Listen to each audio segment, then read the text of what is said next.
Hello friends, welcome to the ABC classes. First of all आप सभी को एक बार फिर से थैंक्स हमारे साथ जुड़े रहने के लिए। लास्ट क्लास में हमने अपना 5th चैप्टर कंप्लीट किया है, प्रॉफिट एंड लॉस, उसके क्वेश्चंस किए हैं हमने। आज हम अपना 6th चैप्टर स्टार्ट करेंगे, परसेंटेज, प्रतिशतता। अब कुछ स्टूडेंट्स को नहीं समझ आता कि प्रतिशतता या परसेंटेज होता क्या है। जनरली इंट्रोडक्शन में थोड़ा सा हम डिस्कस कर देते हैं, उसके बाद हम अपने चैप्टर के बेसिक पर चलेंगे। परसेंटेज, परसेंटेज होता क्या है?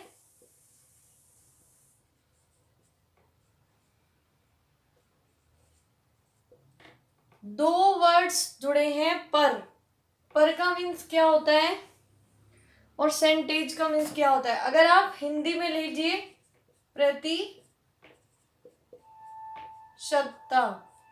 प्रति मतलब एक वर्ड और दूसरा प्रति मतलब एक, मतलब प्रत्येक, प्रत्येक, प्रत्येक, शतता मतलब 100, यानी कि प्रत्येक 100 पर जो कैलकुलेशन होती है वो प्रत्येक 100 पर होती है, प्रतिशतता। परसेंटेज भी ऐसे ही होता है, परसेंटेज मतलब 100 पर, एवरी 100 पर ये कैलकुलेशन होगी। और ये क्या होता है परसेंटेज, हम उसी को डिस्कस करेंगे। देखो, ये एक वैल्यू होती है, परसेंटेज का साइन आप जानते हैं, ऐसे लगा देते हैं। तो कोई भी कैलकुलेशन होती है तो वो उसका कैसे कैलकुलेट करते हैं, उसको पर 100 मतलब पर 100 पर उसकी वैल्यू को कैलकुलेट किया जाता है। लाइक क्वेश्चन है 50%, ठीक है, तो 50% इस परसेंटेज का मतलब है पर 100, मतलब 50/100, ठीक है। तो इसको सॉल्व कर लीजिए, 1/2, ये आपका आंसर आ गया। लाइक आपको बोले 20%, 20% मतलब 20/100, प्रत्येक 100 पर वो वैल्यू कैलकुलेट की जाती है। 1/5 आपका आंसर आ गया। वो कुछ भी दे वटेवर, तो आप इसको ऐसे सॉल्व करके परसेंटेज को आंसर निकाल सकते हैं। अब कुछ टाइप के क्वेश्चन होते हैं, अगर नॉर्मली ऐसे लिख देता है कि इसको आप 30% को आप नॉर्मली दशमलव में चेंज कीजिए, दशमलव इन द सेंस डेसिमल, तो आप कैसे से सॉल्व करेंगे? परसेंटेज की जगह आप 100 लगा देंगे, अपॉन 100 मीन्स 1/100 से क्या कर दीजिए, मल्टीप्लाई कर दीजिए। अब इसका आंसर निकाल लीजिए। आंसर क्या आएगा आपका, यहाँ पे 10 है तो 1 के बाद पॉइंट लगेगा 0.3। जब आप इसे सॉल्व करेंगे तो क्या आ जाएगा, 0.3। तो ये आपका क्या हो गया, एक क्वेश्चन सॉल्व हो गया। परसेंटेज वैल्यू को आपने डेसिमल वैल्यू में चेंज कर दिया। अगर वो आपको एक और क्वेश्चन दे दे, वो आप कह दे कि डेसिमल वैल्यू आपको कोई दे दे 0.72, अब इसको कहे कि परसेंटेज में चेंज कीजिए। परसेंटेज में आप कैसे चेंज करेंगे, ये डेसिमल वैल्यू है, डेसिमल वैल्यू को परसेंटेज में चेंज करना है। तो सबसे पहले पॉइंट हटाएंगे, कितनी डिजिट है, 2, तो 2 0 लग गई। और इसके बाद हमें क्या करना है, परसेंटेज में चेंज करना है।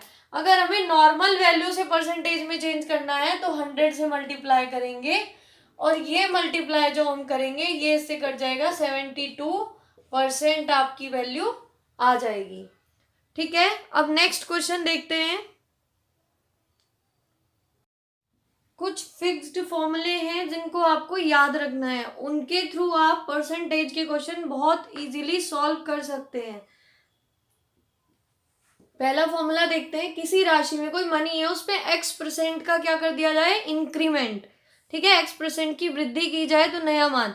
वो कह रहा है कि आपके पास कितने भी रुपीज है, मान लो लाइक आप एग्जांपल ले लीजिए 100 रुपीज है, 100 में वो कह रहा है कि 20% का इंक्रीमेंट कर दो, वृद्धि कर दो। तो कैसे निकालोगे, सिंपल सा मेथड है, जितनी राशि हो उसकी आप किससे मल्टीप्लाई कर दे, 100 + x%, मतलब आपको वो चीज ऐड करनी है x की जगह जितने परसेंट वो वृद्धि के लिए बोल रहा है, 100 में ऐड कर दीजिए और अपॉन 100। तो जैसे हमने यहाँ पे एक एग्जांपल लिया था, 100 में 20% की क्या की गई है, वृद्धि। कुछ स्टूडेंट्स डायरेक्ट निकाल लेते हैं 120, यहाँ पे करके दिखा देते हैं। देखो राशि, यहाँ पे राशि हमने क्या ली है, 100, 100 में कितने परसेंट की वृद्धि की है? 20% की। तो मल्टीप्लाई 100 प्लस 20, तो 120 लिख लेंगे इसको अपॉन 100। 100 से 100 कैंसिल हो जाएगा, क्या हो गया? 120। तो ऐसे हम परसेंटेज वैल्यू को कैलकुलेट करते हैं, मतलब कि अगर उसमें वृद्धि की जाए तो वही वैल्यू को ऐड कर देंगे। और नेक्स्ट अगर बोले कमी की जाए, कमी में क्या करते हैं? बस 100 में से आपको माइनस करना है। लाइक यहाँ पे बोल दे कि 20% की कमी की जाए, तो आप कैसे करेंगे? 100 इंटू, अब क्या करना है आपको? 100 में से 20 माइनस करने हैं, तो यहाँ 80 आ जाएगा और अपॉन 100। 100 से 100 कैंसिल, 80। 100 पे तो ये डायरेक्ट निकल जाता है, अगर कोई भी वैल्यू होगी तो आप इसे काउंट कैलकुलेट करके काउंट कर सकते हैं, पता लगा सकते हैं कि कितने परसेंट की वृद्धि पे क्या आपका आंसर आएगा। नेक्स्ट थर्ड फॉर्मूला है आपका, अभी आपको प्रॉफिट एंड लॉस में भी थोड़ा सा डिस्कस किया था, आज फिर कर देते हैं एक बार। किसी राशि में पहले x% की वृद्धि की गई और बाद में y% की कमी की जाए, तो क्या फॉर्मूला लगेगा? पहले उसमें वो इंक्रीमेंट कर रहा है, बाद में वो डिक्रीमेंट कर रहा है, तो उसको कैसे सॉल्व करेंगे? देखो ये इंक्रीमेंट था तो x की वैल्यू प्लस में, फिर कमी हो रही है, डिक्रीमेंट हो रहा है, तो यहाँ पे क्या हो जाएगा? उसकी वैल्यू क्या हो रही है? डिक्रीज हो रही है, इंक्रीज नहीं हो रही। तो क्या करेंगे हम? y की वैल्यू को माइनस में लिखेंगे। यहाँ पे प्लस एक्स वाई होता है, बट y की वैल्यू क्या है? माइनस है, तो यहाँ पे इसलिए y वाला माइनस यहाँ पे आ गया, x minus y minus x y upon 100। अगर यहाँ पे क्वेश्चन में यहाँ कमी कर दी जाए, x% कमी और y% वृद्धि, तो कैसे करेंगे? Minus x plus y minus x y upon 100। अब ये x वाला माइनस यहाँ पे आ गया और x के साथ माइनस होगा, तो ऐसे आप सॉल्व कर सकते हैं। जो भी प्लस माइनस हो उसको आप अपने अकॉर्डिंग, जब भी आपको क्या हो? वृद्धि हो, तो आपको क्या करना है? प्लस करना है, कमी में आपको माइनस करना है। नेक्स्ट फॉर्मूला देखते हैं। नेक्स्ट फॉर्मूला है आपका, यदि a b से x% अधिक है तो b a से कितने परसेंट कम होगा? वो कह रहा है कि a की वैल्यू जो है वो b से x% अधिक है, पर नेक्स्ट में पूछ रहा है तो b a से कितना कम होगा, कैसे निकालेंगे? इसको बहुत इजी है कैलकुलेट करना। जब देख लीजिए कि कंडीशन में दे दे x% अधिक है, तो बस ये वाला लगा दीजिए, x upon 100 plus x into 100। कैसे क्वेश्चंस आते हैं अभी मैं डिस्कस करा दूंगी, एक बार ये और देख लीजिए। यदि a b से x% कम है तो b a से कितने परसेंट? a b से कम है तो b a से अधिक होगा ना, वही पूछ रहा है कि b a से कितने परसेंट अधिक होगा, वो आपको फाइंड आउट करना है। ये कह रहा है x% कम है, तो कम के केस में 100 माइनस एक्स और अधिक के केस में 100 प्लस एक्स। बस इतना करना है, कंफ्यूज नहीं होना है, इतना कर लोगे तो आपका तुरंत आंसर आ जाएगा। जैसे कि एक क्वेश्चन है, वो कह रहा है कि P की आय Q की आय से 30% अधिक है, ठीक है? ये कह रहा है P की आय Q की आय से 30% अधिक है। आपसे पूछ रहा है कि Q की आय P की आय से कितने परसेंट कम होगी, क्योंकि ये अधिक है तो Q की कम होगी ना, कितने परसेंट कम होगी? क्वेश्चन सेम इसी से मैच हो रहा है कि P की आय Q की आय से 30% अधिक है, Q की आय P की आय से कितने परसेंट कम होगी, कैसे निकालेंगे? इसमें वैल्यू पुट कर दीजिए बस। वो कह रहा है 30% अधिक है, तो x की वैल्यू क्या हो गई? 30, और 30% अधिक है तो 100 में 30 प्लस कर देंगे, क्या हो जाएगा? 130 इंटू 100। कैलकुलेट कर दीजिए, आंसर निकाल दीजिए, जो आंसर आएगा वही आपका आंसर होगा। आपको सॉल्व करने की या फिर बहुत बड़े फॉर्मूले लगाने की जरूरत नहीं है, एक छोटा सा फॉर्मूला लगा दीजिए और इसको सॉल्व कर दीजिए, आपका आंसर आ जाएगा 23 1/13%। तो ऐसे आप अपने क्वेश्चंस को सॉल्व कर सकते हैं, ठीक है? आपको बस ये देखना है कि a b से कितने परसेंट अधिक है, तो 100 प्लस एक्स कर दीजिए, और वैल्यू छोटी है इससे कम है तो क्या करना है? 100 माइनस एक्स करना है। यहाँ पे आपका 300/13 आया था, इसको आपने डिवाइड किया तो 23 1/13% आ गया। कम वाले क्वेश्चन में अगर यही कह देता P Q से 30% कम है तो Q P से कितना अधिक होगा, तो कैसे करना है? बस यहाँ पे माइनस हो जाएगा, 30/100 माइनस 70 आ गया ना, 30 इंटू 100। बस इसको कैलकुलेट कर दीजिए, 300/7 परसेंटेज में आंसर निकाल दीजिए, वही आपका होगा। क्वेश्चन इसी टाइप के आते हैं, तो कंफ्यूज नहीं होना है, सिर्फ इतना सा फॉर्मूला अपने माइंड में रखना है। नेक्स्ट में क्या कह रहा है वो, किसी वस्तु के मूल्य में x% की वृद्धि की जाए। वो कह रहा है कि कल आप लाइक एग्जांपल ले लीजिए, कुछ भी ले लीजिए, आप फ्रीज लेकर के आए, ठीक है। पहले आपने जो फ्रीज लिया था वो आपको किसी और रेट मिल रहा था, अब फ्रीज नहीं, कोई ऐसा एग्जांपल लिए जिसे आप नॉर्मली लेते रहे। मान लो आटे का कट्टा ही है, ठीक है, आटा लेके आते हैं आप अपने घर में, तो आटे का कट्टा जो जिस रेट आपको मिलता था अब क्या हो गया, वो महंगा हो गया। अब वो कह रहा है कि जितना खर्च हमारा होता था महीने में कि हमें इतना खर्च करना है, ठीक है, वो उतना ही रहना चाहिए। आटे का कट्टा महंगा हो गया तो हमारा खर्चा भी बढ़ जाएगा। बट वो कह रहा है कि किसी वस्तु के मूल्य में x% की वृद्धि की जाए और खर्च अपरिवर्तित रहे तो उपभोग में कितने % की कमी करें। मतलब जो हमारा आटे का कंजप्शन था, हमें वो कम, जितना हम कंज्यूम कर रहे थे आटा, वो हमें क्या करना होगा, कम करना होगा। आटे का हम यूज कम कर दे, चावल बना ले, कुछ बना ले, तो खर्च हमारा क्या हो जाएगा, अपरिवर्तित, मतलब चेंज नहीं होगा आपका। x% की अगर वृद्धि हो गई तो कम आटा मंगाएं, हमें उतने का ही पड़ जाएगा। अब ये पूछ रहा है कि कितना % कम किया जाए उसका उपभोग, उसका यूज कितना % कम करें।